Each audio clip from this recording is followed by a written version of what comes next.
ಬೆಂಗಳೂರಿನಿಂದ ರಾಜ್ಯ ಪ್ರಧಾನ ಕಾರ್ಯದರ್ಶಿ ಕೆಪಿಸಿಸಿ ಡಾಕ್ಟರ್ ಪದ್ಮಾ ಪ್ರಕಾಶ್ ಅವರು ನೇರ ಸಂಪರ್ಕದಲ್ಲಿದ್ದಾರೆ. ಮೇಡಮ್ ನಮಸ್ಕಾರ. ಸರ್ ನಮಸ್ತೆ. ಈಗ ಮೊನ್ನೆ ದಿವಸ ಕೂಡ ಕಾಂಗ್ರೆಸ್, ಮಹಿಳಾ ಕಾಂಗ್ರೆಸ್ ಭಾರಿ ದೊಡ್ಡ ಮಟ್ಟದಲ್ಲಿ ಬೆಂಗಳೂರಿನಲ್ಲಿ ಈ ಒಂದು ಬೆಲೆ ಏರಿಕೆ ವಿರುದ್ಧ ಪ್ರತಿಭಟನೆ ಮಾಡಿತ್ತು. ಈಗ ಇವತ್ತು ಅಧಿವೇಶನ ಆರಂಭವಾಗ್ತಾ ಇರುವಂತ ಈ ದಿವಸ ಮತ್ತೆ ಏನು ಕಾಂಗ್ರೆಸ್ನ MLAಗಳು ಮತ್ತು ಪ್ರಮುಖ ನಾಯಕರುಗಳು, ಅದು DK ಶಿ ಅವರು ಇರ್ಬೋದು ಅಥವಾ ಸಿದ್ದರಾಮಯ್ಯ ಇರ್ಬೋದು, ಅವರೆಲ್ಲ ಇವತ್ತು ಎತ್ತಿನ ಗಾಡಿಯಲ್ಲಿ ವಿಧಾನಸೌಧಕ್ಕೆ ಬರುವ ಮೂಲಕ ಒಂದು ಹೊಸ ಮಾದರಿಯ ಮತ್ತು ಜನರ ಪರವಾಗಿ ನಾವು ಈ ಒಂದು ಬೆಲೆ ಏರಿಕೆಯನ್ನು ವಿಧಾನಮಂಡಲದಲ್ಲಿ ಪ್ರಶ್ನೆ ಮಾಡಲಿಕ್ಕೆ ಇದ್ದೇವೆ ಅನ್ನುವಂಥ ನೆಲೆಯಲ್ಲಿ ಇವತ್ತಿನ ಒಂದು ಪ್ರತಿಭಟನೆಯನ್ನು ನಡೆಸ್ತಾ ಇದ್ದಾರೆ. ಈಗ ಜನಸಾಮಾನ್ಯರ ಪ್ರತಿಕ್ರಿಯೆ ಏನು ಅಂತ ನಾನು ನಿಮ್ಮ ಹತ್ರ ಕೇಳುವಂಥದ್ದು. ಸರ್, ಇವತ್ತೇನಾದ್ರೂ ಪ್ರತಿಯೊಬ್ಬರಿಗೂ ಕೂಡ ಬೆಲೆ ಏರಿಕೆ ಆಗಿರ್ತಕ್ಕಂಥದ್ದು ತುಂಬಾ ನೋವು ಕೊಡ್ತಕ್ಕಂಥ ವಿಚಾರ. ಬೆಲೆ ಏರಿಕೆ ವಿರುದ್ಧ ವಿರೋಧ ಪಕ್ಷದ ನಾಯಕರಾದಂತಹ ನಮ್ಮ ಸಿದ್ದರಾಮಯ್ಯ ಸರ್ ಅವರು, ಹಾಗೆ ಪ್ರದೇಶ್ ಕಾಂಗ್ರೆಸ್ ಅಧ್ಯಕ್ಷರಾದಂತ ಶ್ರೀ DK ಶಿವಕುಮಾರ್ ಸರ್ ಅವರು ಆಗಿರ್ಬೋದು, ನಮ್ಮ ಕಾರ್ಯಾಧ್ಯಕ್ಷಗಳಾದಂತ ರಾಮಲಿಂಗಾರೆಡ್ಡಿ ಸಾಹೇಬ್ರು, DK ಹರಿಕೃಷ್ಣ ಸಾಹೇಬ್ರು, ಹಾಗೆ ನಮ್ಮ ಪಕ್ಷದ ಎಲ್ಲಾ ಶಾಸಕರು, ಹಾಗೆ MLC ನಾರಾಯಣ ಸ್ವಾಮಿ ಸರ್ ಆಗಿರ್ಬೋದು, ವಿದ್ವಾನ್ ಹರ್ಷದ್ ಸರ್ ಆಗಿರ್ಬೋದು, ಸುಧೀ ಜಾರ್ಜ್ ಸರ್ ಆಗಿರ್ಬೋದು, ಹಾಗೆ ನಮ್ಮ ಕೃಷ್ಣಪ್ಪ ಸರ್ ಆಗಿರ್ಬೋದು, ಕೃಷ್ಣಪ್ಪ ಅವರು, ಬೈರತಿ ಸುರೇಶ್ ಸರ್ ಆಗಿರ್ಬೋದು, UB ವೆಂಕಟೇಶ್ ಸರ್ ಆಗಿರ್ಬೋದು, ಹೀಗೆ ಎಲ್ಲ ನಮ್ಮ ನಾಯಕರುಗಳಿವತ್ತು ಹೋರಾಟದಲ್ಲಿ ಭಾಗಿಯಾಗಿದ್ದಾರೆ. ಕಾರಣ, ವಿರೋಧ ಪಕ್ಷದವರು ಏನು ಇವತ್ತು ಬೆಲೆ ಏರಿಕೆಯನ್ನು ಹೆಚ್ಚಿನ ರೀತಿಯಲ್ಲಿ ಮಾಡ್ಕೊಂಡು ಹೋಗ್ತಾ ಇದ್ದಾರೆ. ಅದನ್ನ ಖಂಡಿಸಿ ನಮ್ಮ ಜನರಿಗೆ ಧೈರ್ಯ ತುಂಬತಕ್ಕಂಥ ಕೆಲಸವನ್ನ ನಿಮ್ಮೆಲ್ಲರೂ ಪರವಾಗಿ ನಾವು ಧ್ವನಿಯನ್ನ ಎತ್ತುತ್ತೇವೆ ಅನ್ನೋ ಒಂದು ಉದ್ದೇಶದಿಂದ ಈ ಒಂದು ಎತ್ತಿನ ಗಾಡಿ ರ್ಯಾಲಿ ಮೂಲಕ ಹೊರಟಿದ್ದಾರೆ. ಯಾಕೆಂದ್ರೆ ಇವತ್ತಿನ ಒಂದು ಬೆಲೆ ಏರಿಕೆಗಳು, ಡೀಸೆಲ್, ಪೆಟ್ರೋಲ್, ಸಿಲಿಂಡರ್ ಎಲ್ಲ ಏರಿಕೆಗಳನ್ನ ಇವ್ರು ಏನ್ ಹೇಳ್ತಾರೆ ಅಂದ್ರೆ ದುಪ್ಪಟ್ಟು ಜಾಸ್ತಿ ಮಾಡ್ಕೊಂಡು ಹೋಗ್ತಾ ಇದ್ದಾರೆ.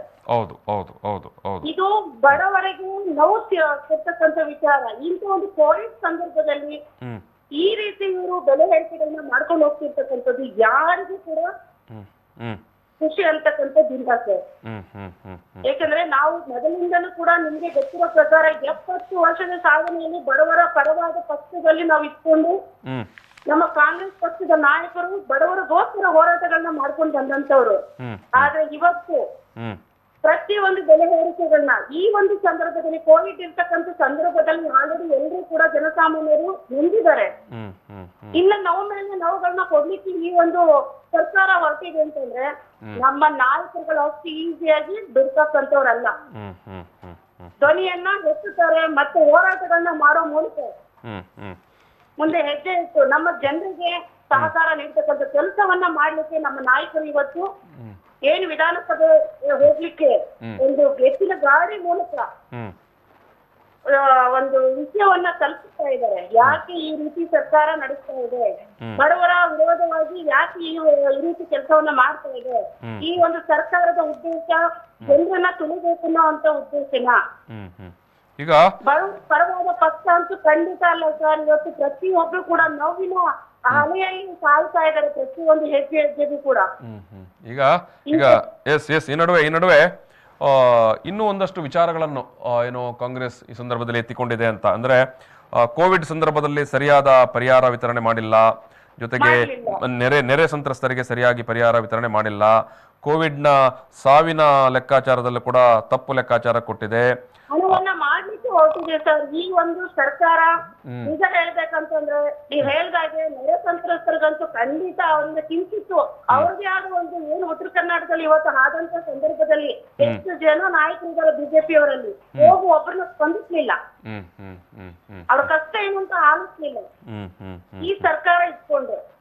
ಅದಾದ ನಂತರ ಕೋವಿಡ್ ಸಂದರ್ಭದಲ್ಲಿ ಹಣವನ್ನ ಮಾಡ್ಲಿಕ್ಕೆ ಹೊರಟು, ಯಾವುದೋ ಒಂದು ಹಾಸ್ಪಿಟಲ್ ಇಂದ ಹಿಡಿದು ಒಂದು ಬೆಡ್ಗಳಿಂದ ಪ್ರತಿ ಒಂದು ಹಣ ಮಾಡ್ಲಿಕ್ಕೆ ಹೊರಟ್ರು ಇವರು. ಜನಸಾಮಾನ್ಯರಿಗೆ ಏನಾದ್ರೂ ಸಾಂತ್ವನ ಅಂತ ಸಮಾಧಾನವನ್ನ ಕೊಡ್ತಾ ಸಹಕಾರ ನೀಡಿದ್ದು ಅಂದ್ರೆ ನಮ್ಮ ಕಾಂಗ್ರೆಸ್ ಪಕ್ಷದ ನಾಯಕರು ಸರ್. ನಮ್ಮ ಕಾಂಗ್ರೆಸ್ ಪಕ್ಷದ ನಾಯಕರು ಪ್ರತಿಯೊಂದು ಜಿಲ್ಲೆಗಳಿಗೆ, ಪ್ರತಿಯೊಂದು ಏರಿಯಾಗಳಿಗೆ ಹೋಗಿ ನಾವಿದ್ದೇವೆ ಅನ್ನೋ ಒಂದು ಧೈರ್ಯವನ್ನ ತುಂಬ್ತಾ ಬಂತು ನಮ್ಮ ಕಾಂಗ್ರೆಸ್ ಪಾರ್ಟಿ ನಾಯಕರು. ಯಾಕೆ ಇವರು ಈ ರೀತಿ ಒಂದು ಜನರ ವಿರೋಧವಾದ ಒಂದು ಸರ್ಕಾರ ನಡೆಸ್ತಿದ್ದಾರೆ ಅನ್ನೋದು ಮುಖ್ಯವಾಗ್ಲೂ ನಮ್ಮ ಜನಸಾಮಾನ್ಯರು ಎಲ್ಲರೂ ಕೂಡ ಎಚ್ಚರಿಸಬೇಕಾಗಿದೆ.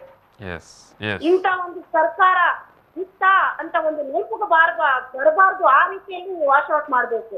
ಈ ಸರ್ಕಾರ ಬಂದಿರ್ತಕ್ಕಂಥದ್ದೇ ಹಣವನ್ನ ಲೂಟಿ ಮಾಡ್ಲಿಕ್ಕೋಸ್ಕರ, ಅವ್ರಿಗೆ ಕುರ್ಚಿಗಳ ಹಾಸಿಗೋಸ್ಕರ ಬಂದಿರ್ತಕ್ಕಂಥದ್ದು ಸರ್.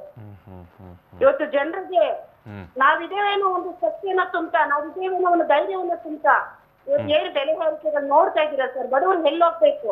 ಇವತ್ತು ಆಟೋ ಡ್ರೈವರ್ಗಳು, ಟ್ಯಾಕ್ಸಿ ಡ್ರೈವರ್ಗಳು ಟೆಂಪೋ ಓಡಿಸ್ಕೊಂಡು ಮನೆ ಕುಟುಂಬವನ್ನ ಸಾಕ್ತಾ ಇದ್ದಾರೆ, ಜೀವನವನ್ನ ನಡೆಸ್ತಾ ಇದ್ದಾರೆ.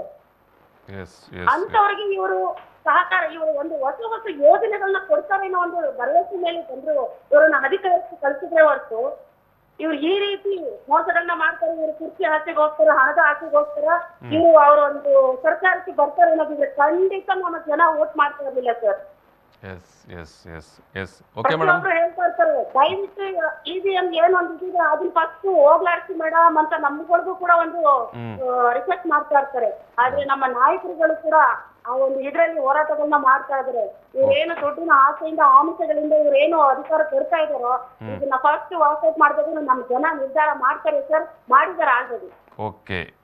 ಯಾಕಂದ್ರೆ ಇವತ್ತು ನಮ್ಮ ನಾಯಕರು ಕೂಡ ಅವ್ರು ಏನು ವಿಧಾನಸಭೆಗೆ ಹೋಗುವಂತ ಕೆಲಸವನ್ನ ಎತ್ತಿನ ಗಾಡಿ ಮೂಲಕನೇ ರ್ಯಾಲಿ ಹೋಗೋ ಮೂಲಕ ಒಂದು ಹೋರಾಟಗಳನ್ನ ನಡೆಸ್ತಾ ಇದ್ದಾರೆ. ಮಹಿಳಾ ಕಾಂಗ್ರೆಸ್ ಇಂದ ಸಾಕಷ್ಟು ಹೋರಾಟಗಳನ್ನ ನಾವು ಮಾಡ್ತಾ ಇದ್ದೀವಿ. ನಮ್ಮ ಮಹಿಳಾ ಕಾಂಗ್ರೆಸ್ ನ ಎಲ್ಲಾ ಹೆಣ್ಣು ಮಕ್ಕಳು ಕೂಡ ಶಕ್ತಿಯನ್ನ ತುಂಬ್ತಾ ಇದ್ದೀವಿ. ಸಾಕಷ್ಟು ಸಾಧ್ಯವಾದಷ್ಟು ನಮ್ಮ ಜನರಿಗೆ ಧೈರ್ಯವನ್ನು ತುಂಬುವಂತ ಕೆಲಸವನ್ನ ನಾವು ಕೂಡ ಮಾಡ್ತಿದ್ದೇವೆ ಸರ್. Thank you madam.